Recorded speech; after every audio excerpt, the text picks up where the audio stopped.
Ah, old chap, you remember me, don't you? You remember me?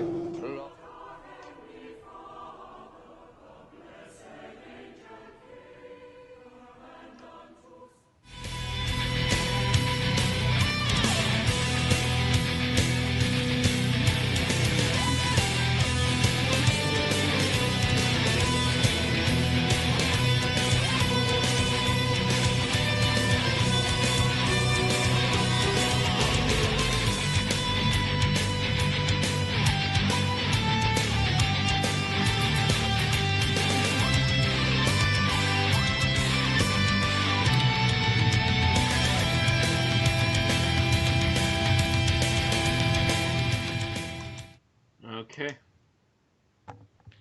Greetings, kings, Federation delegates, and followers of Agridor to the 139th episode of an Unearthly Podcast, coming at you live on the 30th of December, 2015.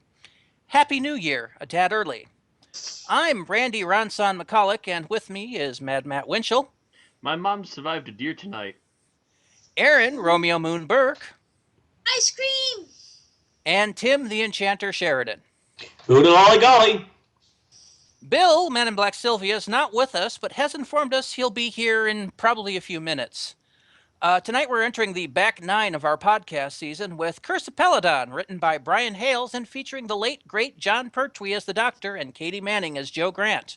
But first, the news.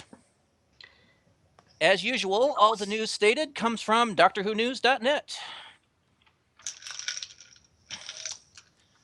First, we have a few birthdays. First birthday is Christopher Benjamin, Henry Jordan Jago from Talents of Wang Chiang, and from the Big Finish Jago and Lightfoot audios. He was also in Inferno and The Unicorn and the Wasp. He turned 81 on the 27th of December. Happy birthday. Mm-hmm. A very long runner. Yeah. A very big happy birthday to Bernard Cribbins, who was Tom in the Daleks Invasion Earth 2150 movie, and better known as Donna's grandfather Wilf in the fourth series of New Who, as well as End of Time. He turned 87 on December 29th. Mm-hmm. Very happy birthday, Bernard. He's kind of a legend. At this point, yeah. Also, happy birthday to Julian Bleach, who is New Who's Davros. Also Lego Davros. He also played Ghostmaker in Torchwood and the Nightmare Man in Sarah Jane Adventures. He's the young pup in this, having turned 53 yesterday on December 29th. Same birthday as Bernard Cribbins. Happy birthday, Davros. Happy New Davros, birthday! who's not too bad at his job lately, apparently. No. And again, we don't have any lost stories. No deaths this week. Yay. Very awesome. Everyone lives. Everybody lives. So that takes us to our episode news, which is still following through from the Christmas special, our last podcast. Go ahead, Aaron. Okay, we have overnight viewing figures and Australian overnights and appreciation index figures. So, The Husbands of River Song was watched by 5.77 million British viewers on night of airing, with a total share of 29.4% of the total television audience.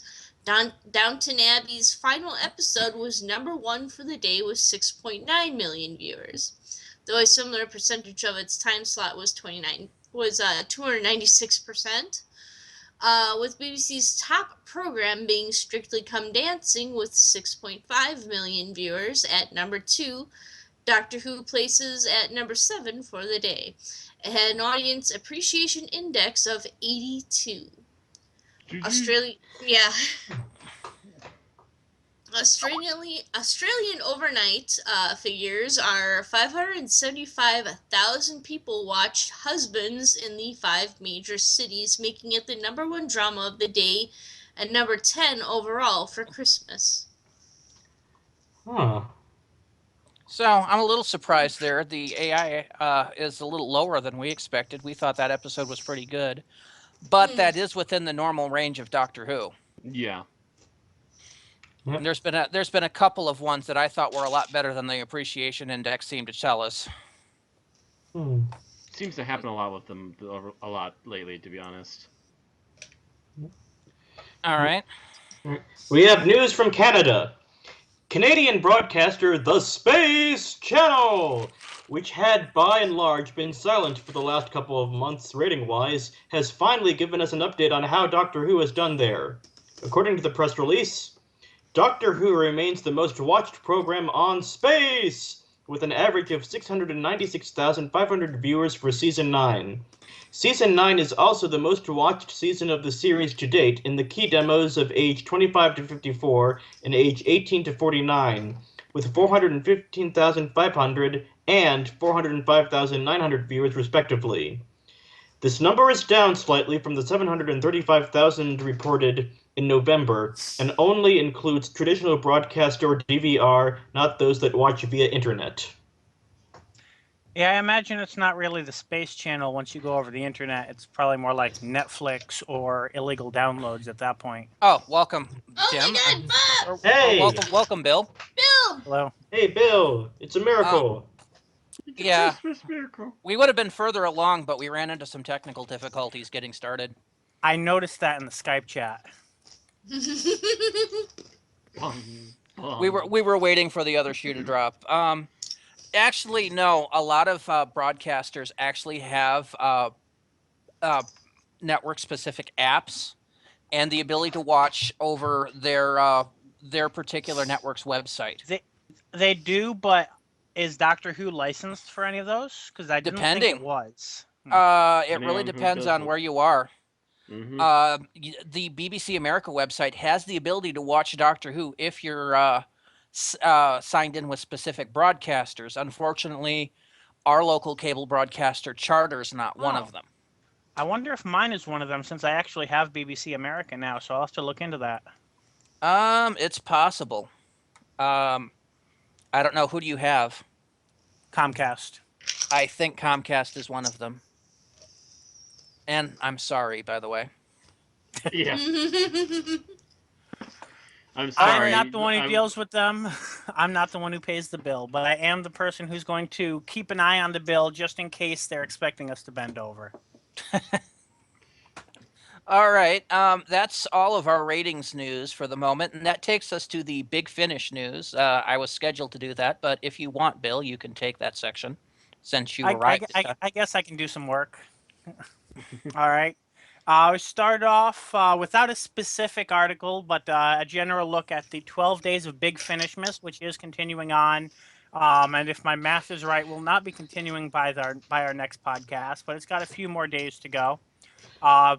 So far, the Doctor Who-related sales, not including the one we talked about last week, have been Iris, Wild Time, and The Claws of Santa, which is semi-spin-off of Doctor Who, although I'm not sure if it started that way or not. And the Fourth Doctor Adventures, The King of Sontar. The latter may still be on sale, so it might be worth checking out if you're interested. And, of course, keep checking that out each day if you're interested in Big Finish. For more specific sales, were you going to say something? I was going to say, yeah, Iris Wild Time is kind of a bizarre companion to, or not really a companion, but a character in, I think, both the novel and Big Finish Who universe. She's a strange time lady who has kind of messed with the Doctor on occasion. Not as a villain, or like a just interesting. Kind of almost like a proto-River song in a way. Okay. Speaking of sales that are ongoing, I didn't include the link to this because it hadn't updated when we did the news, but the Humble Bundle audiobook bundle for Big Finish has updated since they're now in the last week of that, with right now about 6.5 days to go. And they've added the Cybermen part 1 through 4, and a few other stories. So if you are interested in that bundle, now is definitely the time to look at it. That's humblebundle.com/book/more books. If you're interested in checking that out, I may be throwing a few dollars toward that because that's a good number of stories for under $20 or more if you want to donate more. As to for specific insight, Big Finish sales, if you want to go for the specific one, If you wanted to get the War Doctor Box 1, only the Monstrous, but the holiday season left you bankrupt, don't worry. Big Finish has announced that only the Monstrous will remain at its pre-order price of £20, which I believe for American sales, that's $20 download, $30 CD. It may be £20 for both in Britain until the end of February. You have until Leap Year Day. It's not just Leap Day. I'm not even certain. To get a hold of the John Hurt Epicness. Also, you can order it as part of the Time War bundle and get all the 8th and 9th, 8th and War Doctor Time War Doctor downloads for $100 US. Sorry, War Doctor Time War. It sounds very redundant to me.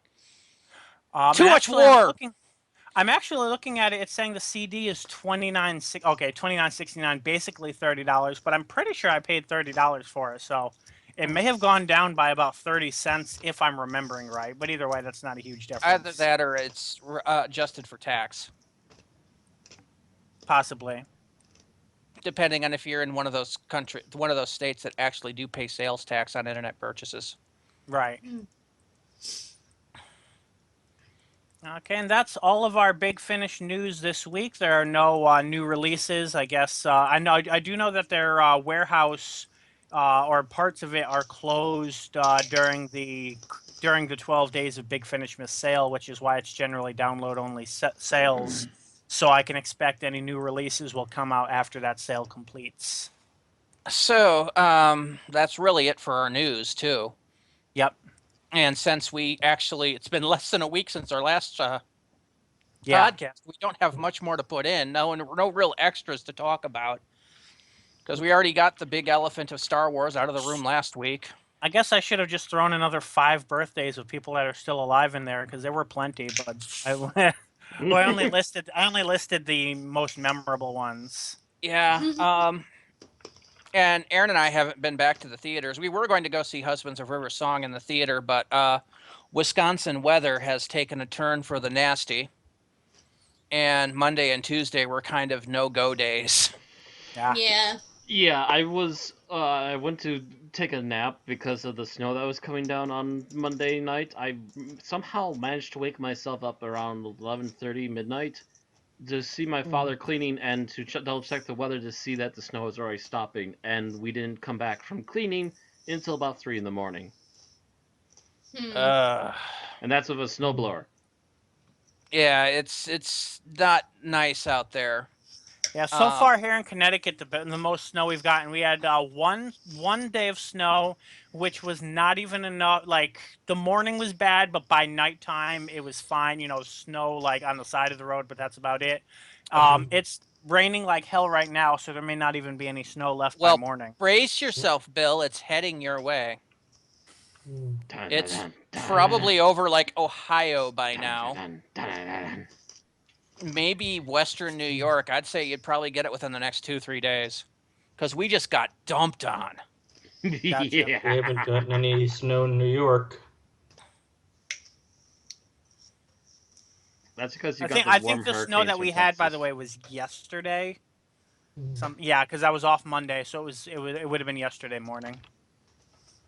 It was like Mother Nature realized suddenly that she had failed to give Wisconsin any snow all year, and basically gave us snow to make up for it. Sure. Gave us a half winter's worth of snow in one go.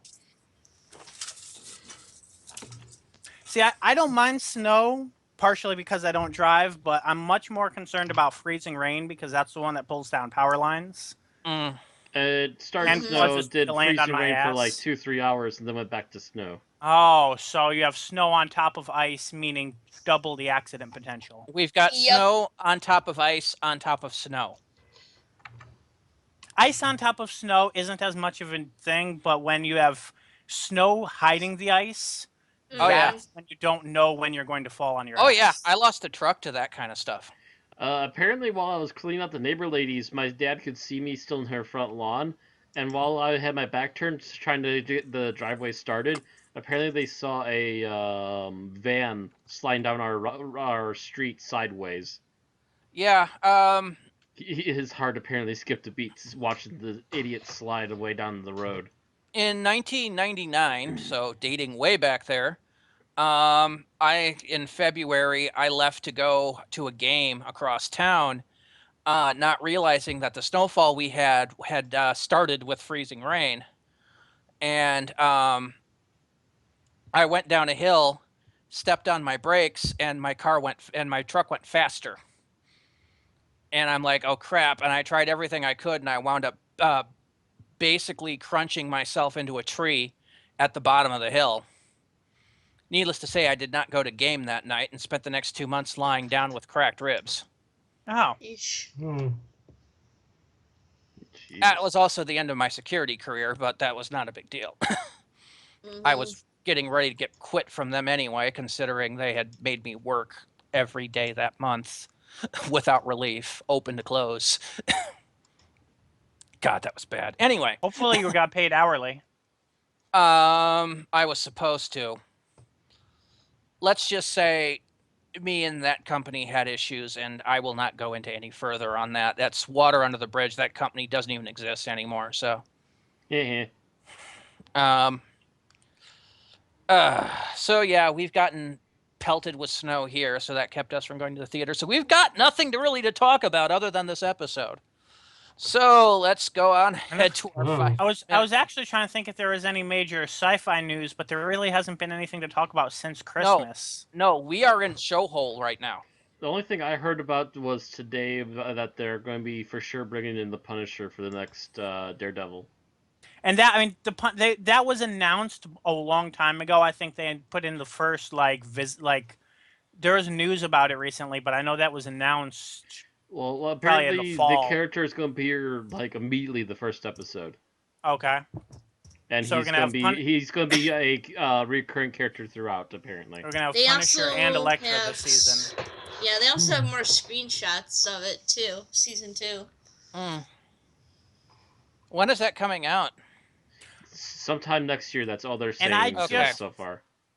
I just realized that I lost a not quite bet because there was nothing up for it, but I had entered into a wager that my guess was that the first information on episode 8's title or something hinting toward that would be announced by Christmas, and that did not happen. Of Star Wars. Yeah, episode 8. No news. We've got no news since. Episode Actually, no. 8 is still... I might have said by the time it leaves theaters, so I might not have been wrong yet. Yeah, well, episode 8 is still a year and a half away now. Yeah. We've got Rogue One around the time that episode 7 came out next year.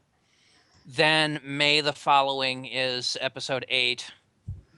And then a year after that's the Han Solo prequel.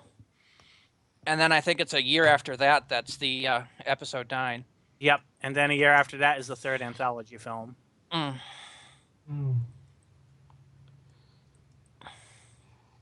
So Disney is going to just basically chuck us full of Star Wars until we say enough, we're done. As long as they produce quality stuff and not rubbish, I can't complain. We'll see. Anyway, I'm sure you can find something to complain about. Let's go ahead and get to the episode. Yeah. I'm sure we have lots to talk about the episode. Oh, wait. Never mind. Okay. I was going to ask Erin what she had thought of the Christmas special, but she actually hasn't seen it yet. Yeah. We watched Doctor Who last night. We watched this, and she got in a classic mood and started watching more Pertwee episodes. And like I said, we were going to go watch it in the theaters, but Snowfall said no. Snowfall.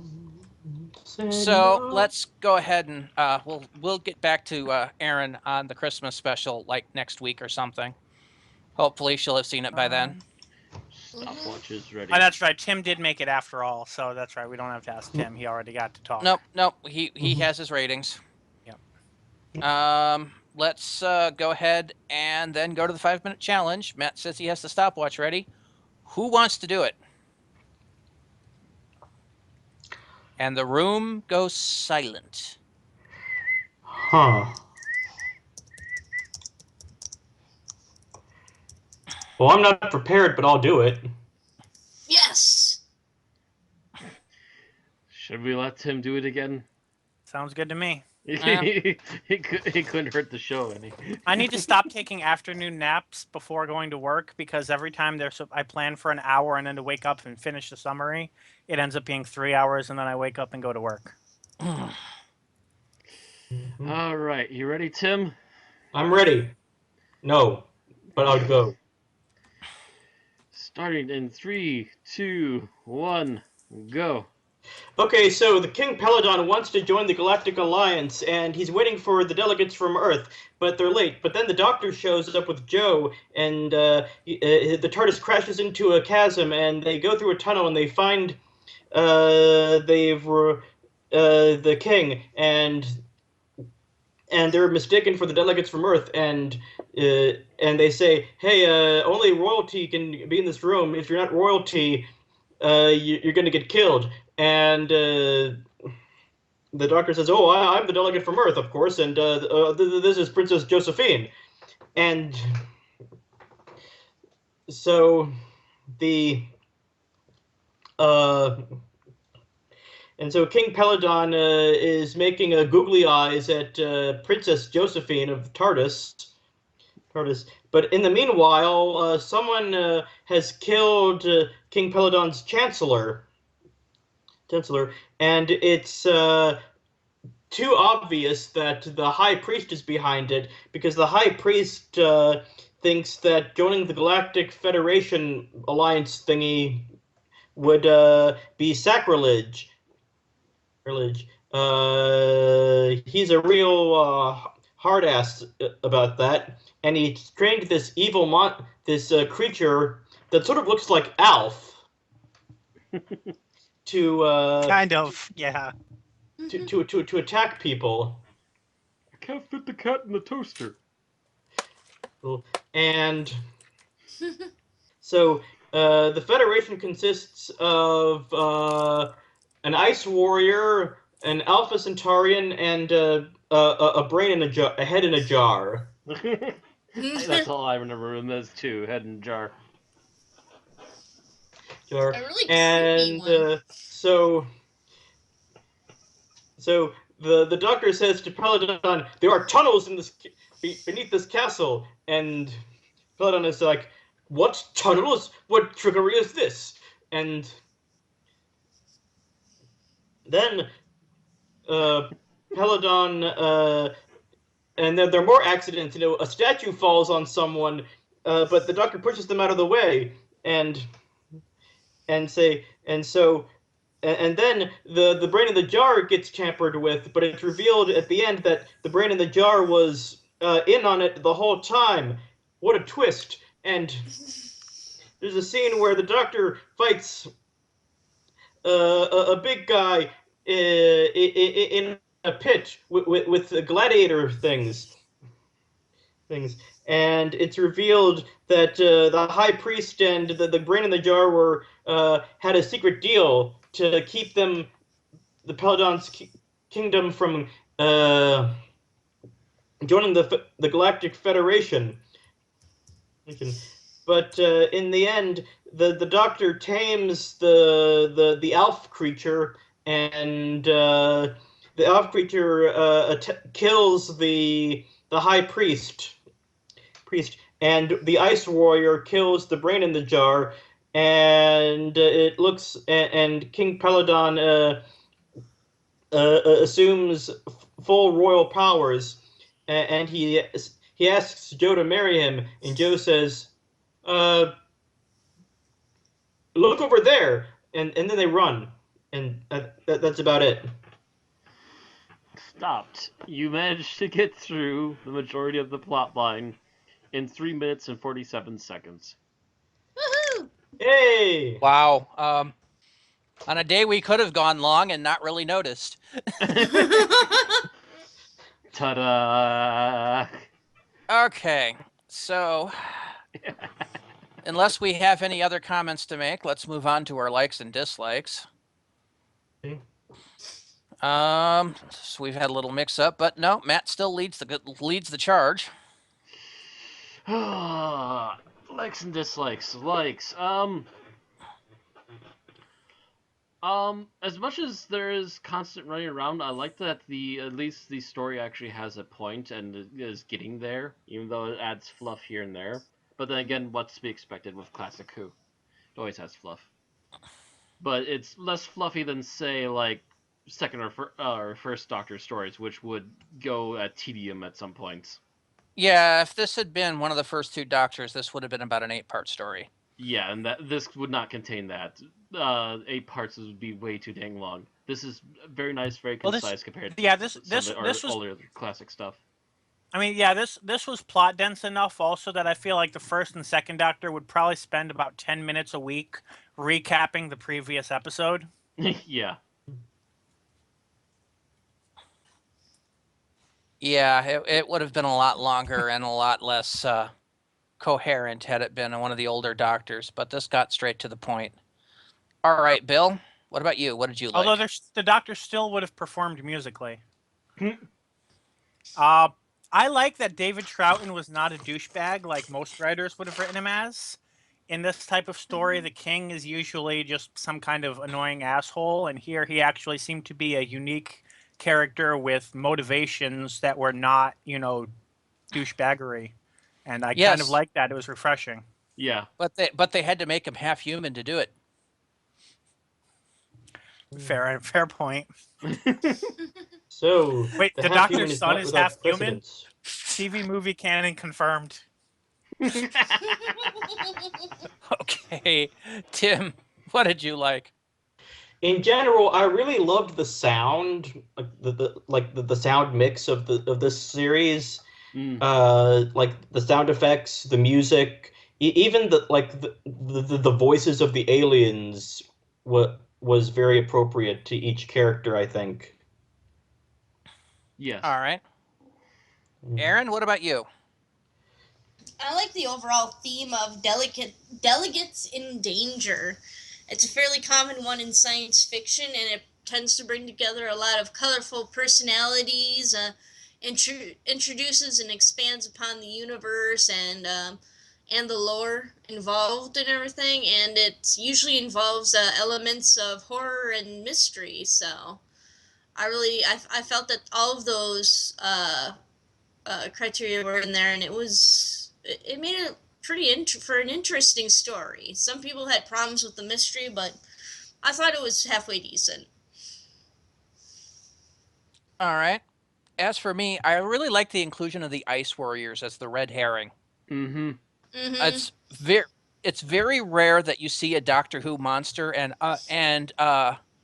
normally when you see one of the classic Doctor Who monsters, you go, there's the bad guy. I mean, if you see a Dalek, you know the Dalek's the bad guy. You see a Cyberman, you know the Cyberman's the bad guy. You see a Centauran, you know he's the bad guy, unless he's Strax.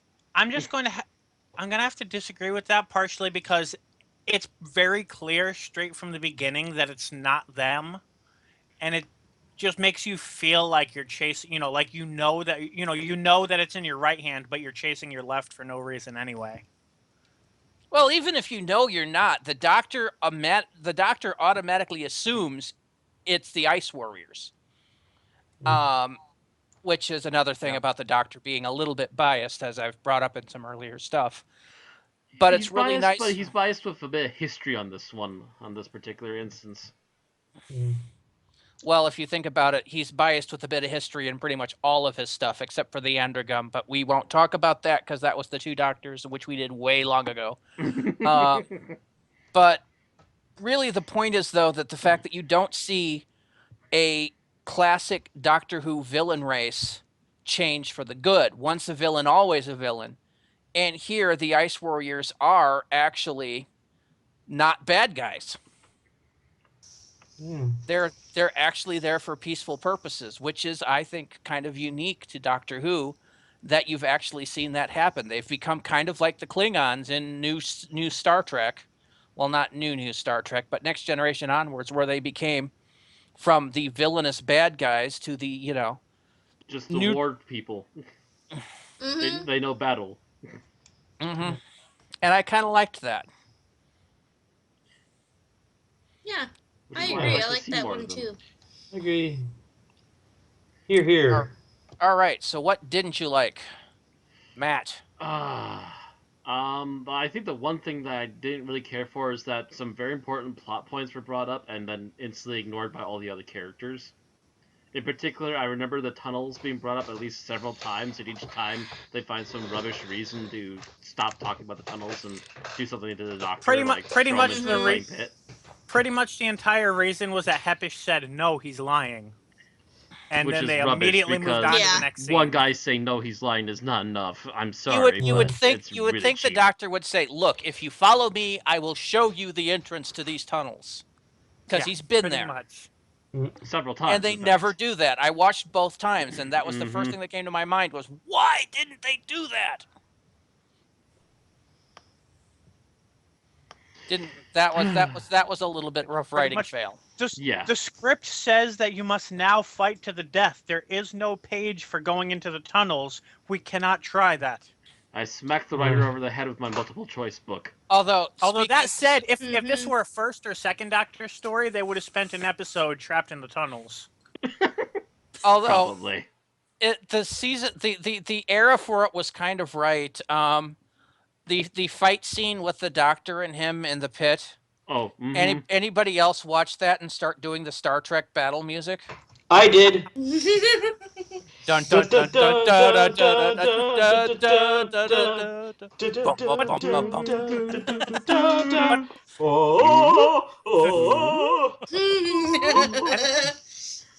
And of I'm course, seriously. This is the one doctor that works for it too. I'm like, I don't It's think also he the one ever doctor had where you could shirtless actually take fight any scene. action scene and add Yeah. the James Bond music and Like, it I works. actually. I don't think he ever had a shirtless fight scene, but he would have done it. I actually I was actually rewatching this for the second time a couple hours ago, and actually closer to 4 hours ago now, and going, that's what I should have told Matt for an opening bump. Although I think Paramount might have sued us. As long as I kept it under 8 seconds, they wouldn't notice. That seems to be the rule of YouTube. Mm. Nothing longer than 8 seconds. Or it has to be severely altered. All right, so who's not like where we at? I just finished, so it would be Bill's. Yep. Bill. Mine was the fact that we had a murder mystery in which we knew who the culprit was from literally the first scene in the episode before the doctor even showed up. We knew who it was, but we didn't know who he was working with. True. That could be a secondary complaint because actually that was going to be that's part of my worst scene, so I'll let that go for now. Okay. All right, Tim, your least favorite bit. Okay, my least favorite thing overall was the some of the dialogue was rather awkward, and they had this like weird habit of like talking in front of people about things that really should have been like private conversations, like that scene where the high priest just talks about the chancellor was killed a minute ago, and it's like, why are you saying this right in front of the delegate? Because he wants to commit fear to them and make them It's worry, make not- them go away. It's not just that. It's also a very Shakespearean way of doing it sometimes. Most of the people that were acted in Who, whereas American TV is seen as an evolution from radio, British TV is usually seen as an evolution of theater, in particular Shakespearean, Royal Shakespearean acting, where you'll do those kind of things because you're on stage. It has to be revealed you're on stage. There's no way you can't do it. And sometimes British TV forgets that they can actually take asides. Yeah. It's essentially the equivalent of whispering in someone's ear, except in the Shakespearean way that's shout it to the audience. Yeah. It just seemed contrived for me. There are a At few. times. All right, Aaron, how about you? What was your least favorite thing? My least favorite one? Have we mentioned the costumes yet? I was hoping have you not. wasn't, because I was going to. Damn it. I'm sure I Yeah. could find something. Oh, the Paladin. The Peladon, I should say. Hold on, yeah. He was just a little too wishy-washy. King Paladon? Yeah. So you're saying what my good thing about the episode is your bad thing about the episode, or you're saying I like didn't- something else about him, I didn't really like how. or just that he didn't stand up for himself enough, like for his own Yeah, he statements? didn't stand up for himself enough. I mean, he felt really like a really weak leader. Why would anybody follow this person other than outside of tradition? True. Well, could have been worse. Could have been William Hurt. Do they mention when his father died? No, but they mentioned the fact that there was a scene where they picked him up, so he was relatively young, and put Yeah. him on the throne. So that Yeah, would they have been mentioned just that, and they So that it's so that would have been he must have not he less than 10 when his father died. and he because his coronation is not until the end of the episode, so he's apparently pretty new at this, and we can probably assume that Torvis and Hepish have been co-running the kingdom up to this point, and that he's pretty much just done whatever they advised. So technically he's Prince Peladon in this because he Yeah. hasn't been Basically, coronated. yeah.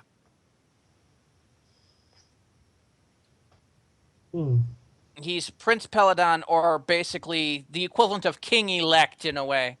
Right. He's king, but they haven't quite put the crown on him yet. Yeah.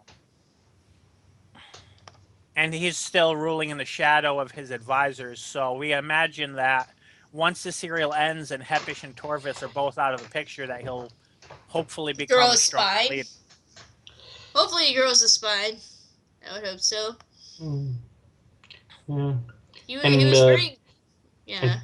And puts on some pants. Ah, yes, those creamy, pale white dancer thighs. So yes, my least favorite thing was the costumes. Even though I know this is the Speaking of 1970s.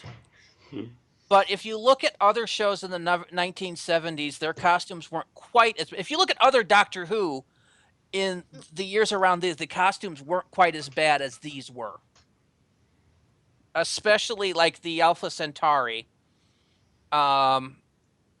Really could have used a little more work on. Go ahead and say it. Go ahead and point out the elephant in the room.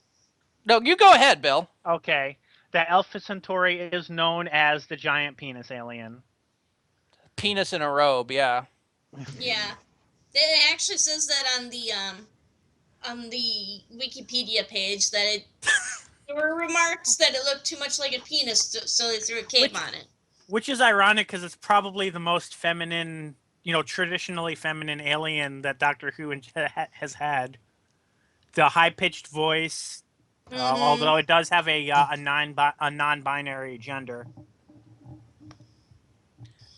Otherwise, it would have to be royal in order to stand in the throne room. And the Arctuan wasn't much better. The fact that it looked like essentially a organic Geodude in a dome. What I'm finding interesting about that is he's basically a cyborg. He's hooked up to a life support system and everything. I'm curious how much damage that does to RTD's whole thing about, in the future people are racist against cyborgs, or if this is set after that. Well, I don't know where in the timeline. This was during the Federation, so the Federation hasn't started in any of the stuff we've seen where there's hatred towards cyborgs. I don't know when Voyage of the Damned is set. I would imagine that is a Federation ship. Voyage of the Damned is set in modern day. That's modern day. Okay, yeah. Modern day, different system. This is in the future of Earth. Plus, Time War kind of threw everything that we knew about recorded history out of joint anyway. To some degree, at least. But I mean, well, first of all, too, that was mostly that you could assume that the Arctuans live in an atmosphere that's not oxygen, nitrogen, like, most of us. Right. So It's just essentially a big life support system, is what he's yet, running around for in. some reason, he has memory circuits. So Bill is right that Oh, that's right. Yeah. But Although, to be fair, when he's talking about memory circuits, he's lying anyway. So the memory circuits themselves could be a lie. But regardless, that's not what I'm referring to. I'm referring to the simple costume, or Right. in this case, the puppetry of it. Because A wobbly rubber head on a stick. I'm thinking they could have done a lot better with puppetry that existed at that time for other shows. It would have been better if they just had a guy inside of the big, giant chest thing and had him sitting there talking and slowly rotating his head around. Yeah, I mean, seriously, if they had done Zordon head in a case, that actually would have been better than what they did. But yeah, it just seemed like the costumers were just off for this episode. And mind you, this is also an era of Doctor Who that made some very bad costumes. Because it's a year less. The beginning of next season would be the Three Doctors. So you had those antimatter monsters that looked like Gumdrop monsters. Yeah. Yeah. But even so, I would have preferred the gumdrop monsters, I think, to what we got here. They should have given Jim Henson a call. Jim Henson was just getting off the ground at this point. Well, he founded Sesame Street, right?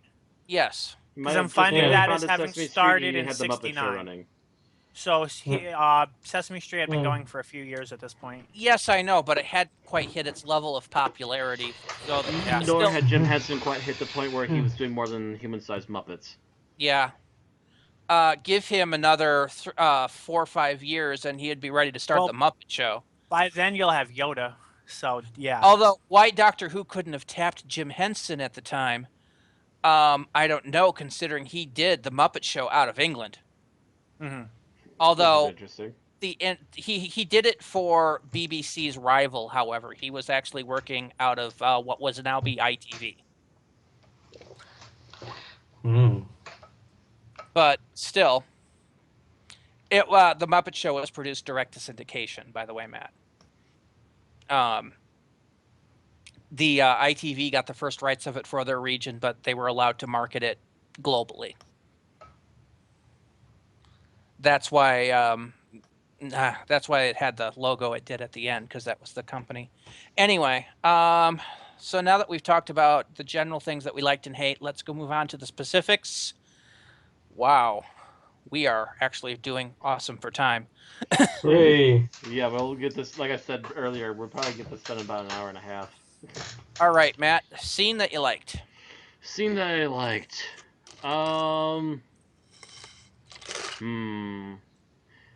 I'd have to go with, I really liked the cliffhanger / start of the 4th episode, where we fully proved that the Ice Warriors, beyond a shadow of a doubt, are actually the good guys in this story. And we also have finished up a nice action scene with the Doctor. Or at least a non-bad guy. At the very least, the Ice Warrior is the one who most fights to not have the Doctor executed. Mm-hmm. If not for the Ice Warrior, this would be a very different story, because the Doctor would be fighting not to die the entire time. Mm-hmm. And the delegates would have left him behind. Because delegates are so friendly to one another, apparently. Yeah. Very diplomatic people, we can tell. Well, that's the thing. Most delegates that are there are either bureaucrats or military by their original natures. And guess what the Ice Warriors are? And the Ice Warriors officially have stated in this particular story, hey, you got my back, I got yours. Because that's the thing he did in the end of the first episode, beginning of the second episode. He saved both Ice Warriors from being crushed. Yeah. And that was an honor debt. Mm-hmm. Which the Ice Warriors are still very big on honor, but it's a little different than how they would normally be portrayed. Okay, Bill, so what's your favorite scene? I was going to go with a different scene, but I'm actually going to... God damn it. We were talking about the Ice Warriors, and I kind of blanked my mind what I was just about to say. That's right. The scene, it's a small scene, but when they're talking about how if Joe marries King Peladon, that will give Earth an additional mouthpiece in the Federation, and that must not happen. And the reason I like it is because it feels like it's hinting at a larger universe, even though we don't really get to see all of the politics of the Federation, the fact that, they're afraid of Earth getting more power, and, it hints at a history, and it just makes the whole thing feel like a larger scale than it actually is. Mm-hmm. Yeah, it was a nice bit of world building, I believe, is what you're looking for. In this case, Yeah. galaxy building.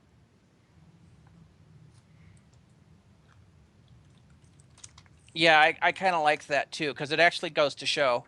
And they actually continued with that on later, with him actually making that assumption towards Joe, and Joe Right. laying his worries at rest, saying, no, there's no wedding planned.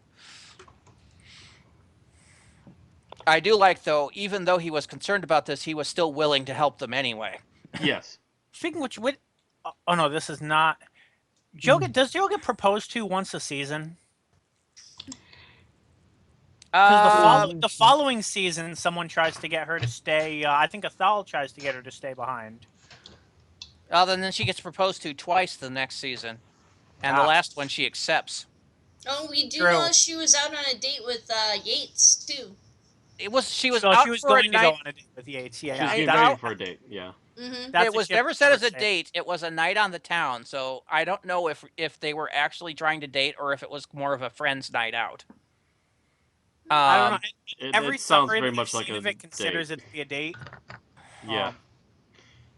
Either way, that's one that I've never heard shippers go for. So that one never really sailed either way. Yeah. Well, Joe only had 2 more seasons. Oh, Yeah. this one and the next one, and then she was gone, and then Mike Yates did a big goof up during Sarah's run, and wound up getting drummed out of the unit, only to contact her at the place he'd gone to get his head back together, And possibly end up dead. and wound up. No, that was the place that wound up with the spiders. Yeah. I think he might have gotten killed during that, but I'm not Nope, entirely sure. nope, he was still alive. He was still alive? Okay. Yeah, I think he appeared one more time after that.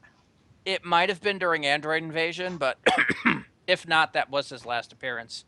Yeah. Pretty sure that was. Either way, his Mike only lasted another couple of seasons as a regular or quasi-regular, and then that was it. So there was no really. I didn't really see anything that was serious between Mike and Joe. His only appearance after Planet of the Spiders was the 5 Doctors, and that I'm trying to remember if that was real Mike or an illusion. No, that was an illusion. That was a phantom. So if he did speak with them afterward, it was Big Finish or a novel. Mm-hmm. Which probably that's very likely what I'm thinking of. I probably read something about a Big Finish story and forgot if it was Big Finish or TV. So you have to keep those continuities kind of separate in your mind, Bill. You really do. Because whether the canonicity of Big Finish is kind of take or leave. We know that the companions of the 8th Doctor's canon, but we really can't argue for anything else because some of it actually contradicts actual stories. So, because nothing in the 3rd Doctor era contradicts actual stories. Atlantis.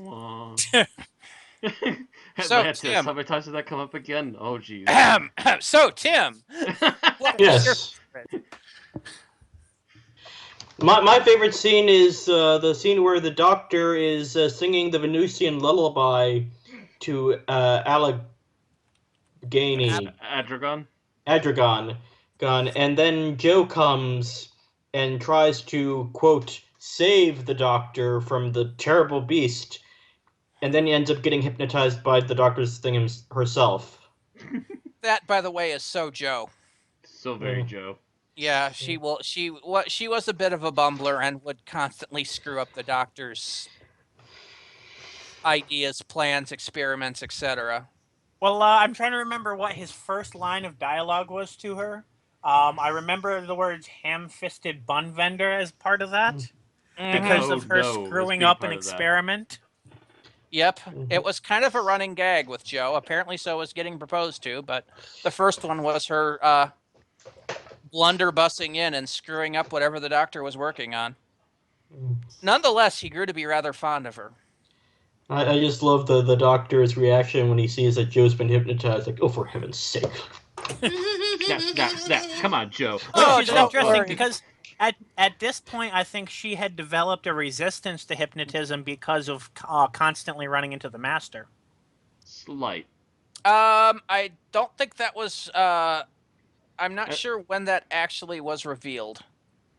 Cause Well, she Yeah. only meets the master one more time after this.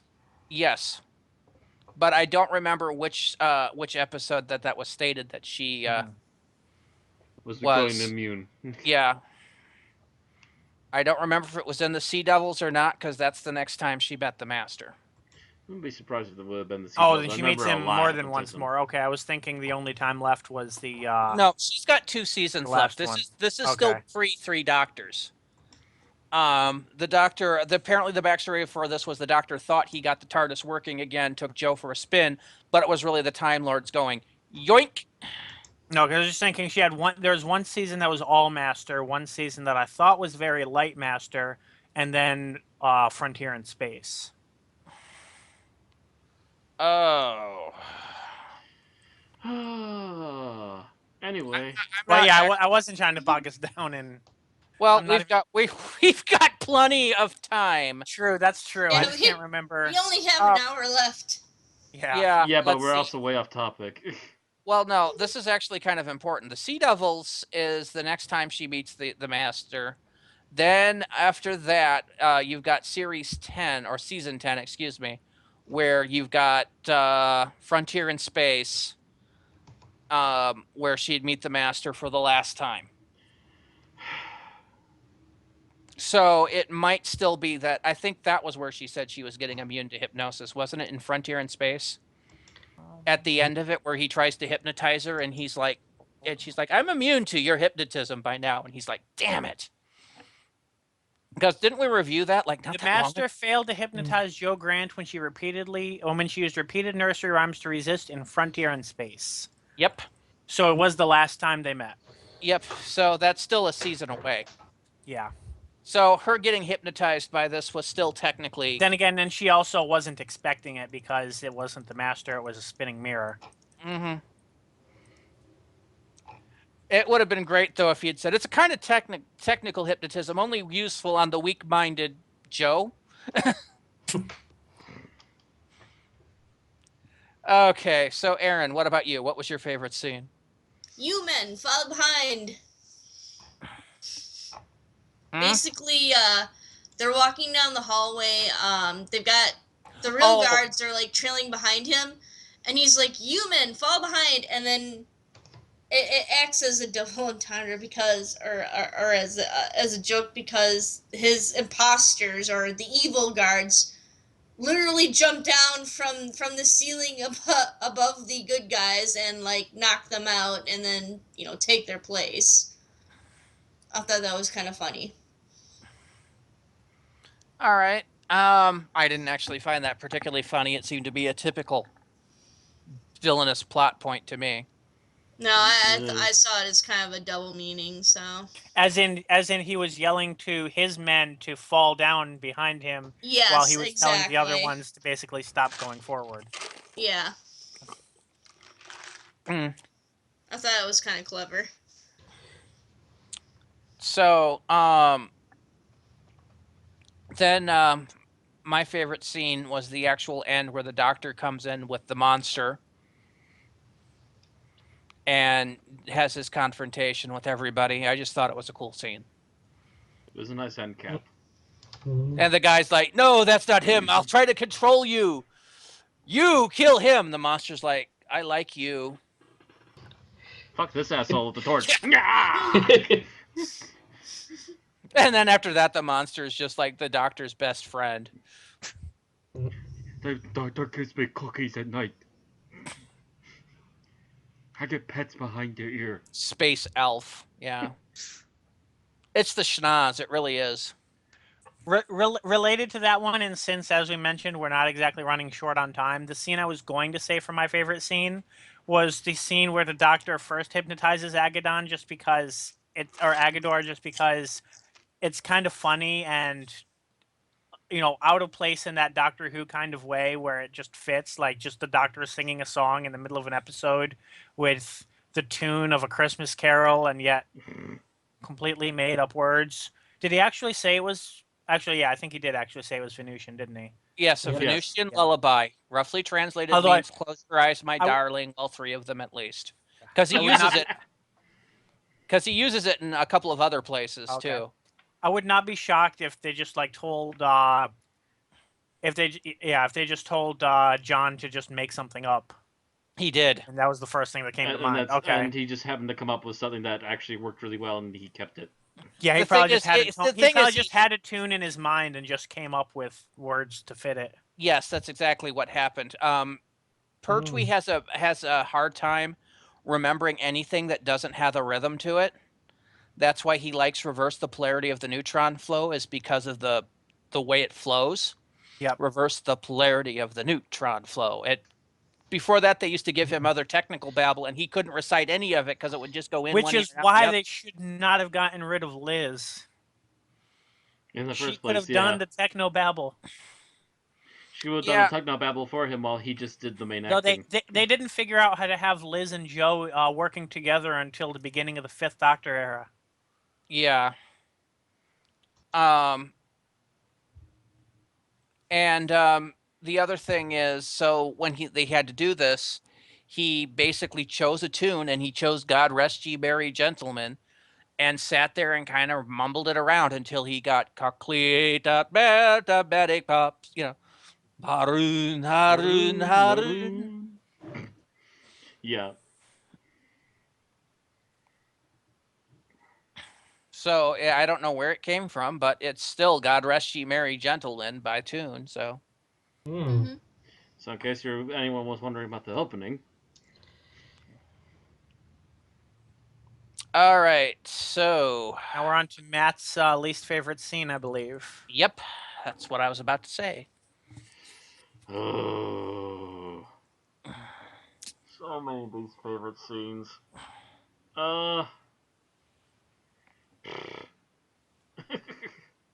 Which one to pick from? It's like a basket of popcorn.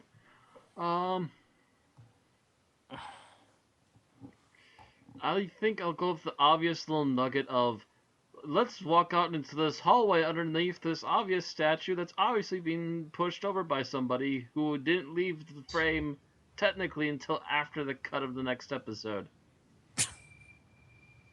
Okay. Because, yes, totally the ghost of Peladon totally tossed it down here and not somebody with a big giant stick. Obviously in the light. Security cameras? What's that? People with vision that are able to see what's going on, despite a statue falling at them, what's that? Delegates have a low wisdom score. I think you just said that the doctor had a low wisdom score. Perception failure. Yeah. Must have been a They perception failure. rolled ones. He failed his He- spot check. He got the spot check enough to get the statue, but not the actual guy pushing it true. over. Apparently, He got Even a though 12. He He, was didn't get a obviously 20. lit. Or he got a 12. He didn't get a 15. He Yeah. needed a 15 for the guy. The statue was a 10.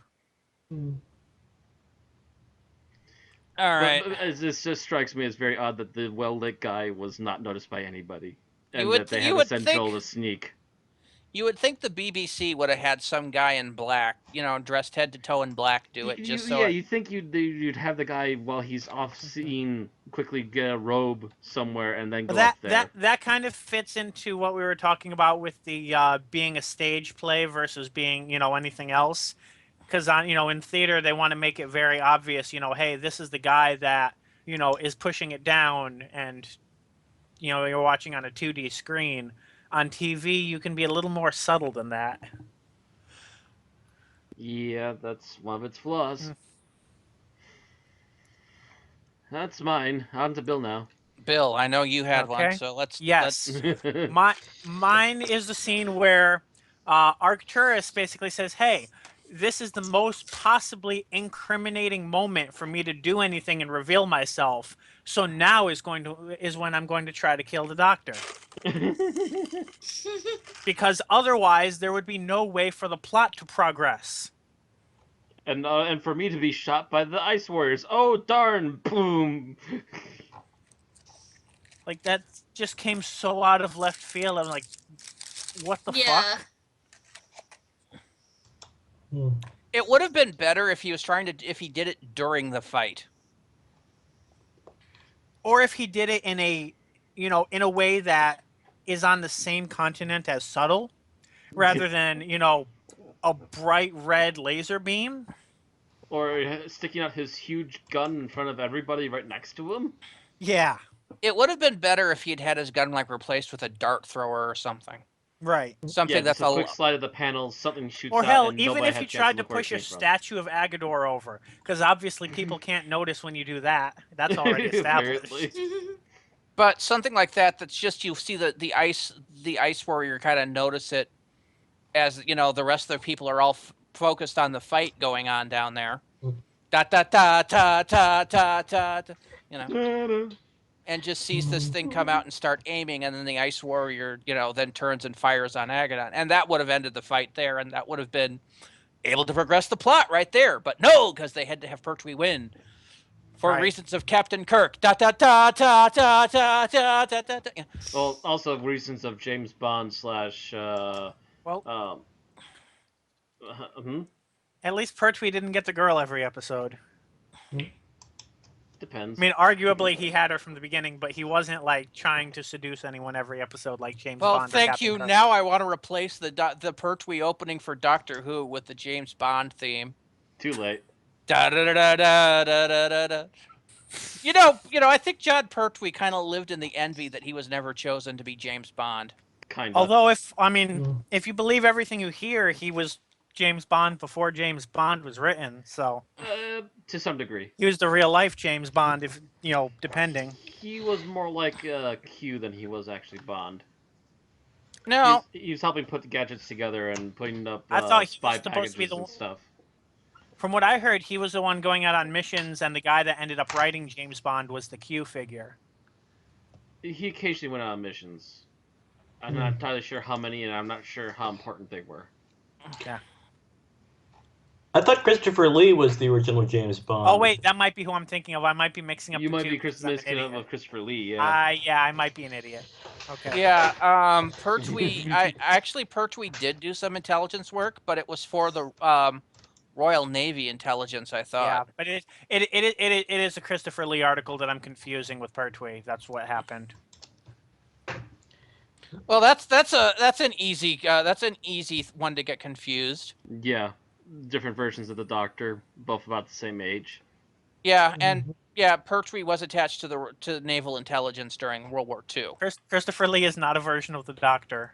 He did work with Ian Fleming. Actually, that's right. He wasn't. Christopher Lee wasn't a Doctor. God, I'm mixing him up with a totally different actor too. Now you're making... Jesus Christ. I feel better now. Oh wow. Okay. I guess it's late for everybody. Jesus. I think the snow has gotten our brains and melted. It's all woolly now. All woolly thinking. So where were we? We were ready for either Tim or Aaron's least favorite scene. Tim's. My least favorite scene was the scene at the end when Hepish's men fight the King's men, and they're all wearing the same thing, and you can't tell who's who and who you should be rooting for. So there's no way to get involved. There was a fight. I thought they pretty much stepped up and said, "We win," and that was about it. There was a fight for a while. Okay. There was a fight because there's the bit in the delegates thing where the delegates talking. It's like, "Don't worry, we're in here. They wouldn't attack us. You're perfectly safe." And then they cut to the throne room where you see everybody fighting. But yeah, they all are dressed alike, so you can't really tell whose side is on who. Although, to be fair to classic Doctor Who, some producers would have gone the route where all of Hepish's men had dark skin and all of Peladon's men had light skin. So I thank them for not going that route. Yeah, thank you. I would have liked them instead of the bad guys wore black cloaks instead of blue cloaks or something, just so you could tell them apart. Black cloaks or red cloaks? Red versus blue. Something like that, just so you could tell who was who. Yeah. One representing the religious guard, Yeah, the other one. if they had established like the religion having its official colors, and these, they're following the high priest, so they wear those colors, that would have made a lot of sense. Yeah, but they didn't think about that. They had them all wearing those same kind of minimalist costumes.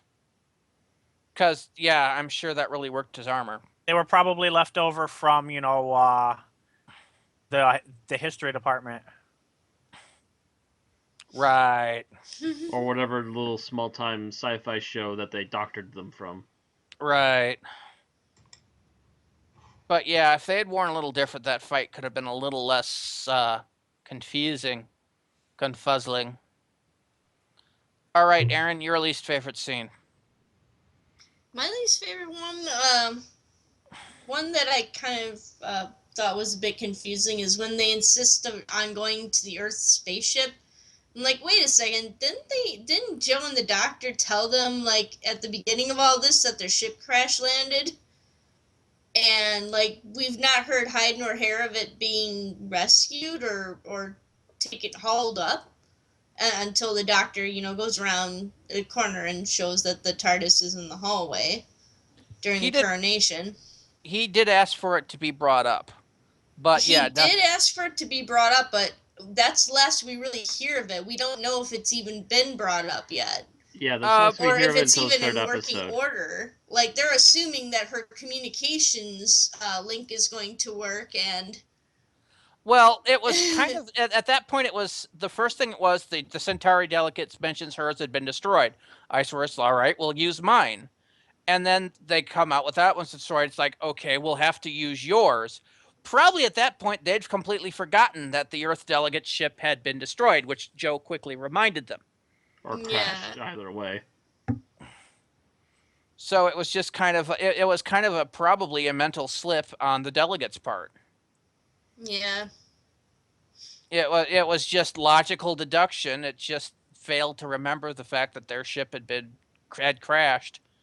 And their shuttle. Yeah, so they probably assumed she had, that the shuttle came from a bigger ship and that they had a walkie-talkie. They didn't know that they came on a TARDIS from Earth. Mm-hmm. Yeah, they're assuming, because that's what Pertwee called it, was our shuttle crashed at the about halfway up the mountain.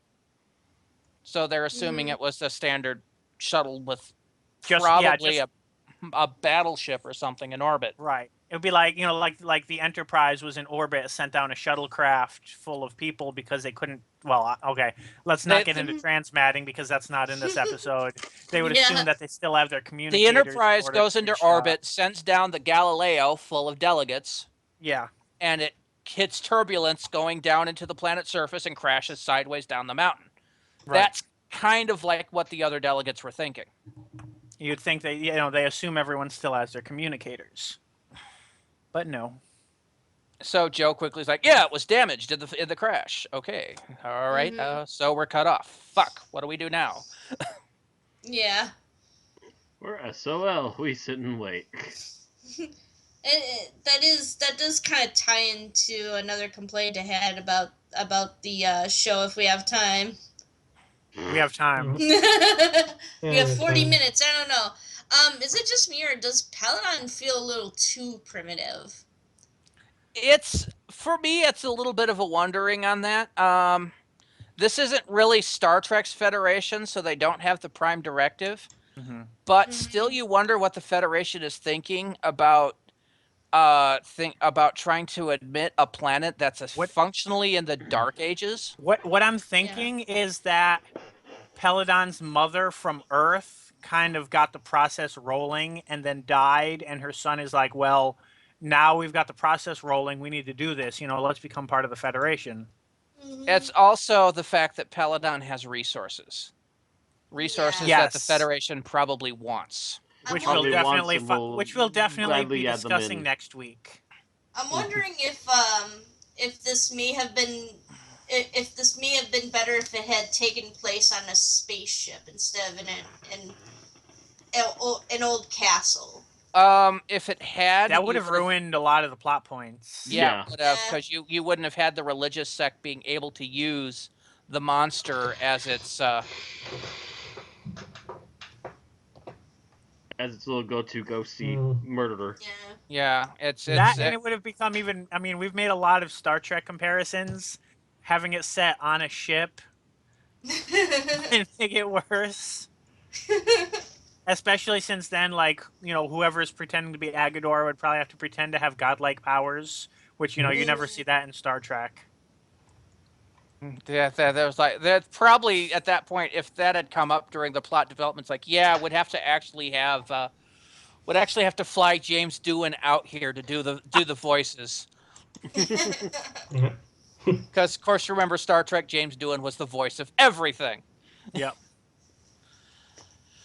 All right, so my least favorite scene is any scene in which the Alpha Centauri delegate got worked into hysterics.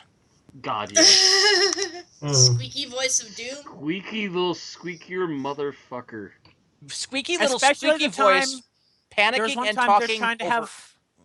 One at a time. Yeah, exactly. Okay, Yeah. finish your sentence. When they're trying to have a conversation and her squeaky, panicky voice is not letting you hear anything they're saying because that's all you can hear is. To the It's point like that even for a the Ice minute- Warriors are getting I thought annoyed. for a minute I had two video windows open because I'm trying to listen to their conversation, and then my other ear is just hearing nothing but Alpha Centauri, and I'm just like, do I have two videos open? No, that's how the episode actually is. Yeah, it's absolutely annoying. It reminds me of when Gypsy goes nuts on Mystery Science Theater 3000, only at least when Gypsy goes nuts, there's usually no one else trying to talk. Yes. Unless they're going, Gypsy, calm down. And Alpha Centauri is not a comic relief character. No, it just annoyed me. Like if she, it, he, Squeak. whatever you want to, if it was there, for mostly comedy relief, then that would probably, that shtick would make more sense. But as a as a mostly serious character, it doesn't work very well. Squeaky little bugger. Squeak. Yeah, it just really annoyed the crap out of me. And I think it only happened like 2-3 times, but every time it did, I'm just like, eh. All right, well, that's the end of our minimum. That we got still plenty of time left. Anybody else Okay, want to bring up any? I do points have of one moments? thing because none of us mentioned it, and I'm not sure how many of us have looked into this, but it's kind of a messy thing about the episode. Basically, there's the idea of, well, around this time, there was the question of, and then forgive me, it's been a while since I've read a full article on it, and I'm not going to stop in the middle of a podcast and read the full article. But basically, at the time, there was a discussion of whether or not the UK would be involved in the European Economic Community, or EEC, which is essentially an early version of the EU. And there's the belief that this episode was intended to be some sort of allegory about that debate. The problem is, if it is, it's very muddled as to what point it's trying to make. I don't think it is. Yeah, that sounds I think a lot that's- hyperbole. I think that's people trying to look too much into it. Yeah. It's possible, and I know the article I read on it was basically saying that a lot of the allegories that are made don't really work because, for instance, obviously the EEC was not trying to bring Britain out of the Dark Ages because Britain was clearly, an advanced nation at this point, and among other things. So and I mean, Brian Hales does write, the other article, the other episode he writes does have political points. So the thing is, if he was trying to write a political episode with this, he didn't do a very good job.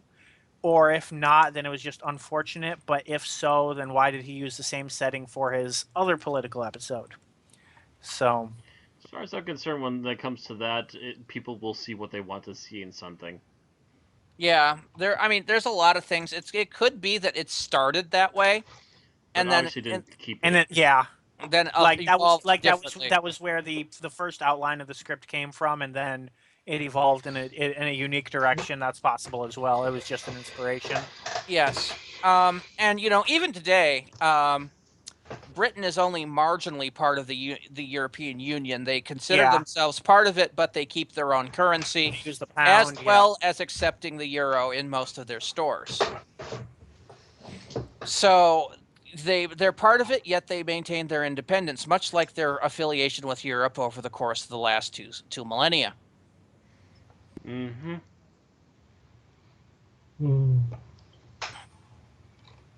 They're a very independent little island, they are. Anything else that we want to put in on this episode? I really don't have anything. Anyone else? I'm Hmm. running through now. This is the 4th Ice Warrior episode, I think, and is it the latest that we've seen them in up to this point? Outside of New Who, yeah.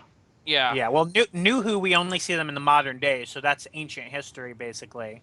Mm-hmm. Obviously, the following episode, which is set, Sarah Jane says 50 years later, but it could really be any time in the future, is a little bit down the line. But I mean, compared to the second Doctor appearances, this is set later. Oh, you're Yeah. talking about in universe storyline. Yeah. I believe so. Yeah, I think this is some of the latest stuff outside the next Peladon story. Well, are they Or in is it the are they fourth in or the the third?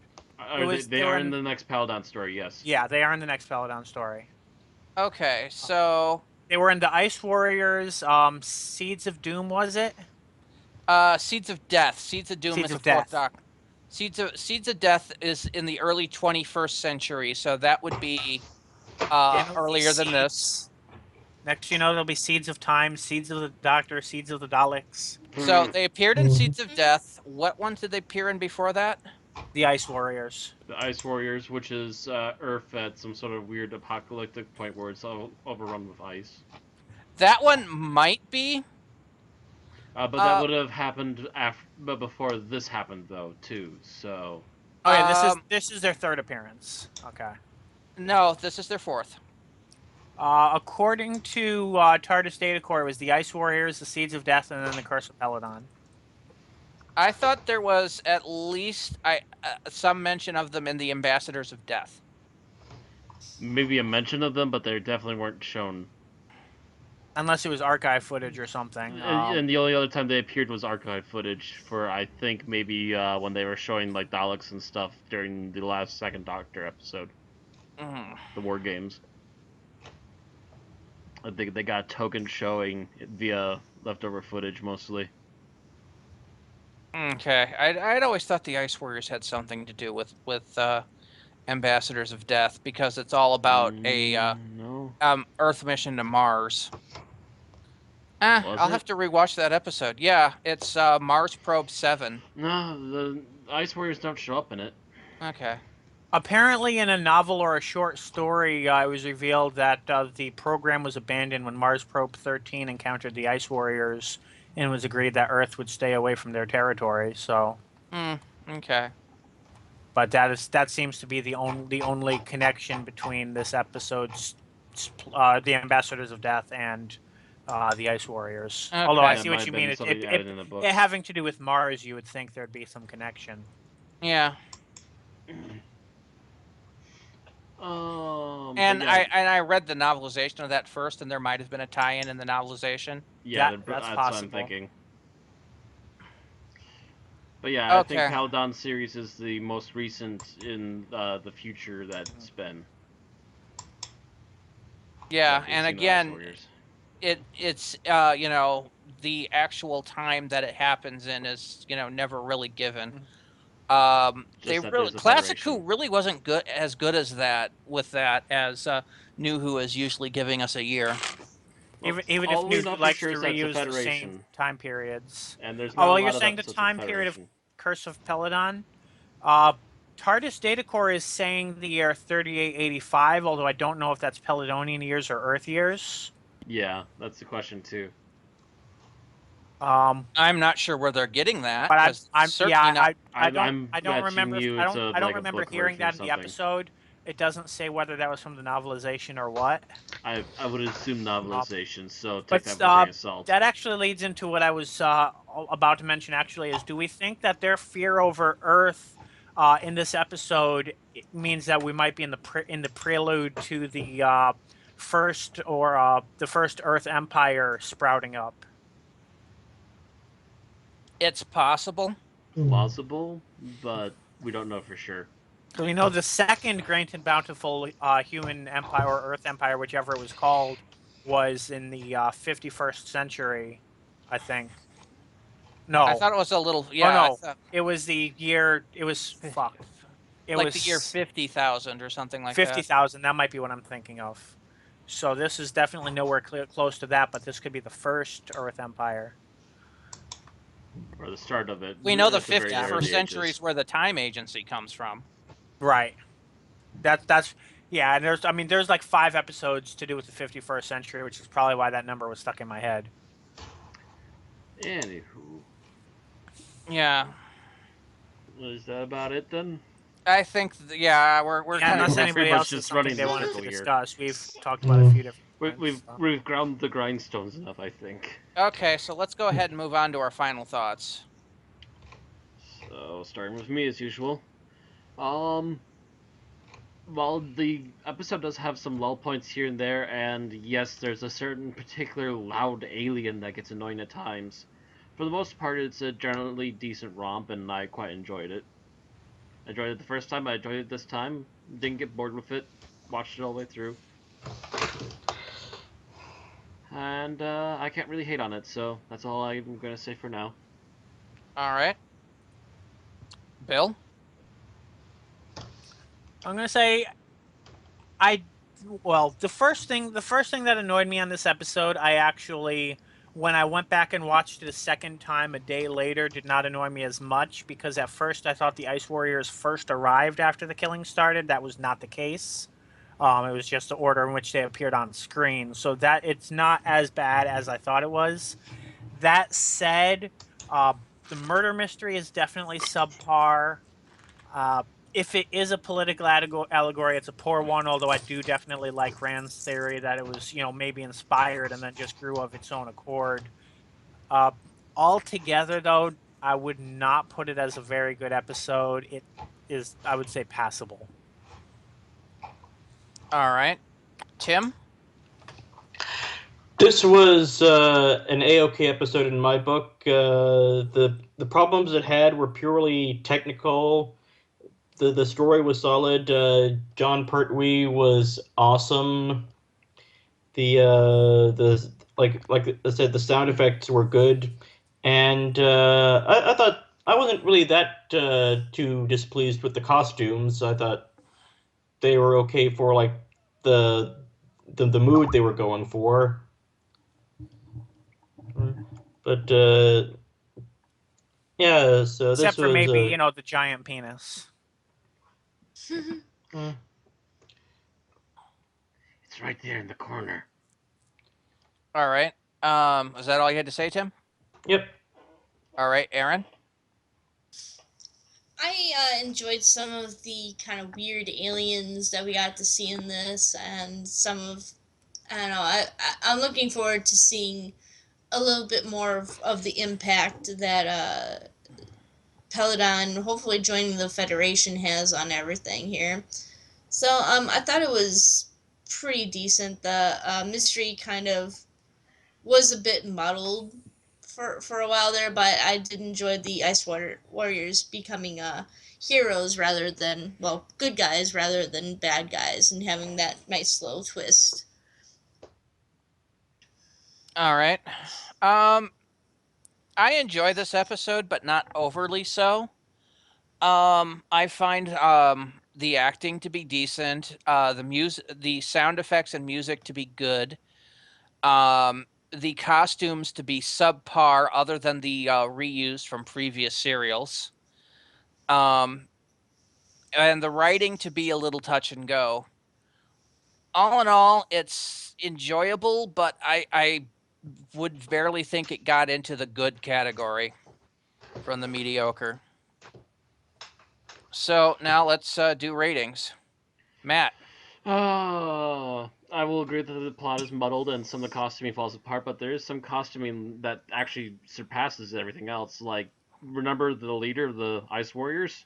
That's Yeah, actually pretty but decent. that costume's a reuse from the previous Ice Warrior serial. Was it? Because I don't Yes. remember it in the previous ones. I only remember the big chunky guys. I haven't watched Seeds or Ice Warriors myself to comment on that. I've only ever seen the big chunky guys. That's the first time I've seen that costume, and it worked really well, I think. But anyway, aside from that,